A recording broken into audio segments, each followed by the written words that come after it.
Hello friends, welcome to இனிய இளம் channel. இன்றைக்கி நம்ம பார்க்க போகிற வீடியோ என்னென்னா பூஜா ரூம் க்ளீனிங்கும் டிப்ஸும் தான் பார்க்க போகிறோம். ஏற்கனவே ஷார்ட்ஸ் வீடியோவில் பூஜை ரூம் க்ளீன் பண்ணுறதை பற்றியும் பித்தளை விளக்குத்தட்டெல்லாம் கழுவுறதுக்கான டிப்ஸ் பற்றியும் சொல்லியிருக்கேன். இருந்தாலும் இப்போ லாங் வீடியோலேயே மறுபடியும் நான் ஷேர் பண்ணுறேன். வீடியோவை ஸ்கிப் பண்ணாமல் தொடர்ந்து பாருங்கள். இந்த வீடியோ கண்டிப்பாக உங்களுக்கு யூஸ்ஃபுல்லாக தான் இருக்கும்.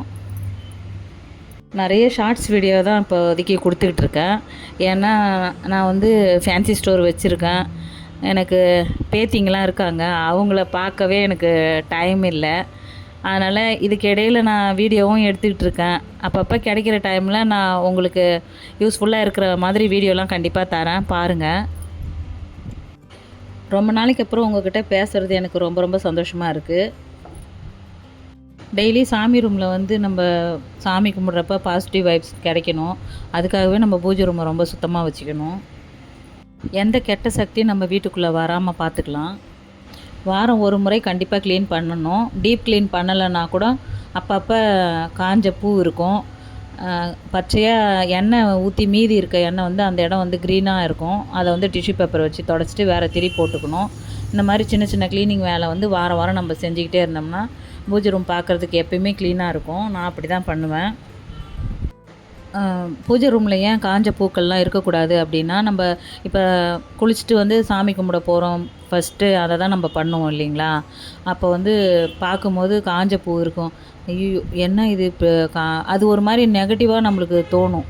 காஞ்சி போயிருக்கு, ஒரு கலையாகவே இல்லையே சாமி ரூமு அப்படின்னு நம்ம நெகட்டிவாக நிறைய யோசிப்போம். அந்த நெகட்டிவ் தாட்ஸ் வரவே கூடாது. பூஜை ரூம் போய் நிற்கும் போது நம்மளுக்கு நிறைய பாசிட்டிவ் எனர்ஜி தான் நம்மளுக்கு கிடைக்கணும். அதனால தான் பூஜை ரூம் எப்பயுமே சுத்தமாக வச்சுக்கணுன்னு சொல்லியிருக்காங்க பெரியவங்க. நிறைய பூஜை பாத்திரங்கள் இருக்கிறவங்க என்ன பண்ணணுன்னா, ஒவ்வொரு டைமு இப்போ செவ்வாய்க்கிழமைனா முருகர் சம்மந்தப்பட்ட பூஜை பாத்திரங்களெல்லாம் க்ளீன் பண்ணிக்கணும். வெள்ளிக்கிழமைனா மகாலட்சுமி தாயாருக்கு உள்ளது எல்லாத்தையும் க்ளீன் பண்ணிக்கணும்.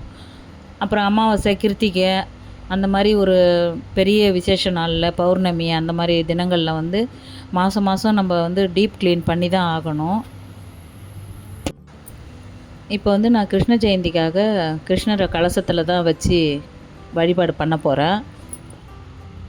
இது எப்பயுமே என்னோடய பூஜை ரூமில் நிரந்தர கலசத்துக்காக நான் பயன்படுத்திக்கிட்டு இருக்கேன் அந்த கலசத்தை. இப்போ நான் ஈஸியாக க்ளீன் பண்ணிக்கிட்டு இருக்கேன் பாருங்கள். உடனே பளிச்சுன்னு ஆகுது.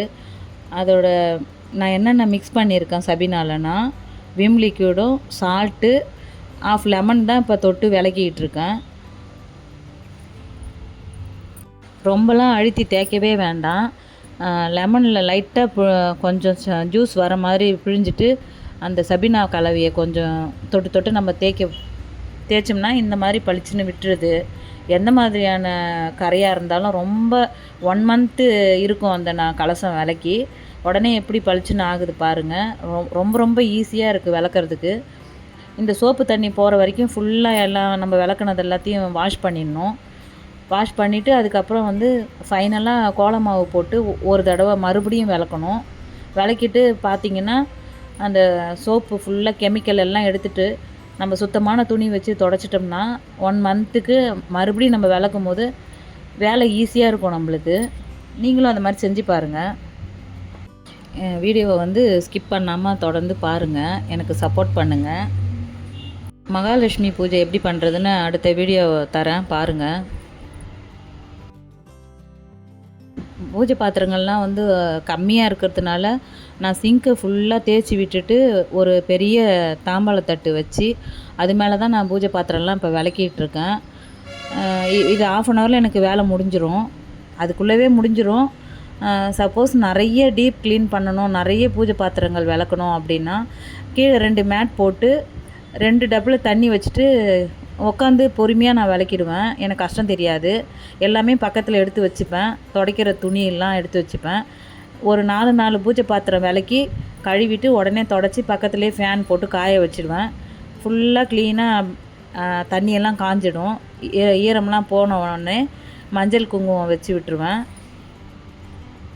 அதே மாதிரி சாமி ஃபோட்டோலாம் இருக்குது இல்லைங்களா, அதை பௌர்ணமிக்கு முதல் நாளே பன்னீரில் நல்லா தொடச்சி விட்டுருவேன். தொடச்சிட்டு சந்தன குங்குமம்லாம் வச்சு விட்டுருவேன். சந்தனத்தில் வந்து பன்னீர், ஜவ்வாது, பச்சை கற்பூரம் மிக்ஸ் பண்ணி ஃபோட்டோக்கெலாம் வந்து பொட்டு வச்சு விட்டுருவேன். நல்லா சாமி ரூமே வந்து ரொம்ப வாசனையாக இருக்கும்.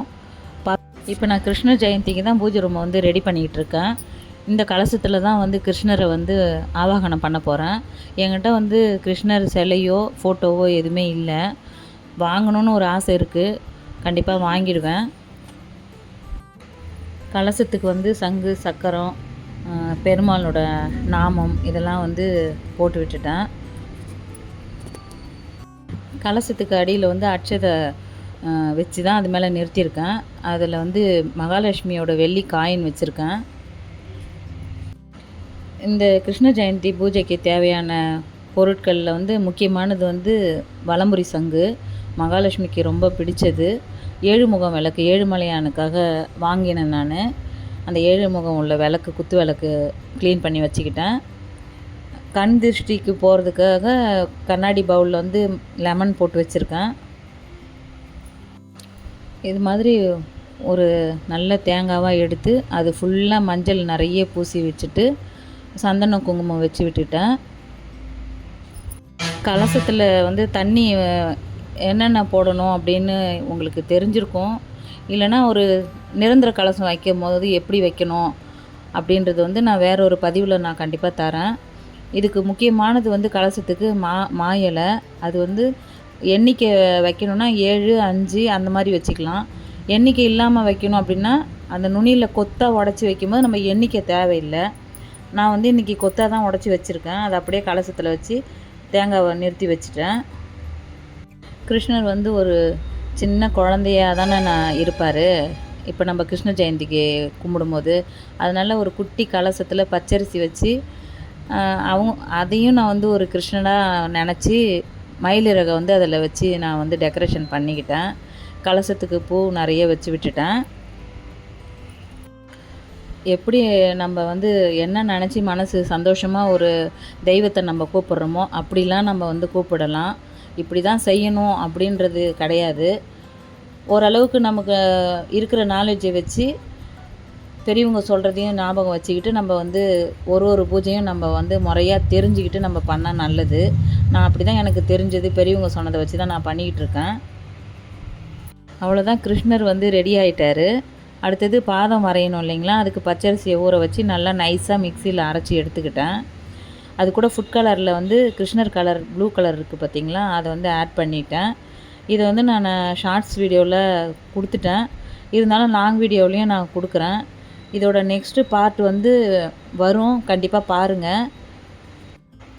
நீங்களும் இந்த டிப்ஸ்லாம் ஃபாலோ பண்ணி பாருங்கள். உங்கள் பூஜை ரொம்ப அழகாக இருக்கும். வீடியோ பிடிச்சிருந்தால் என்னோடய இனிய இல்லம் சேனலை சப்ஸ்கிரைப் பண்ணுங்கள். பக்கத்தில் இருக்கிற பெல் ஐக்கானை கிளிக் பண்ணுங்கள். மறக்காமல் உங்கள் ஃப்ரெண்ட்ஸ் அண்ட் ஃபேமிலிக்கு இந்த வீடியோவை ஷேர் பண்ணுங்கள். மீண்டும் அடுத்த வீடியோவில் நான் உங்களை சந்திக்கிறேன். தேங்க்யூ.